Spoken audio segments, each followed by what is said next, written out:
মেয়ে মানুষের রান্না বান্না নিয়ে কিছু কথা আমি বলবো এখানে।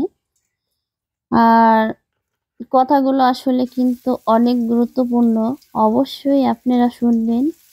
এবং আমি যে কথাগুলা বলবো, এই কথাগুলা যারা বুঝবেন অবশ্যই তারা একটু ভাববেন যে আসলে আপু কথাগুলো সত্যিই বলছে।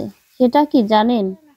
একটি মেয়ে মানুষ যখন বিয়ে শাদী হয়, শ্বশুর বাড়ি আসে, তখন কিন্তু সে অনেক যত্ন করে রান্না করতে চেষ্টা করে।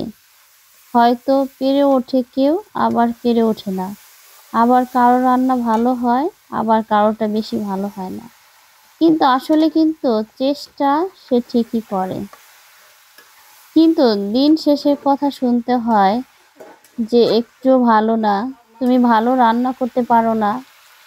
আসলে সে ভাবে না যে এই মেয়ে মানুষটা এত যত্ন করে রান্না করে আমাদের সামনে এনে দেয় বা আমাদের এত সেবা করে, তাহলে রান্নাটা না হয় একটু খারাপ হয়েছে, তাহলে কি হয়েছে বলুন?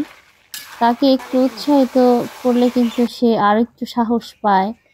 বা তাকে বুঝায় বলা যায় যে তোমার রান্নাটা ভালো হয়েছে, তবে এর থেকে আরো ভালো করতে হবে।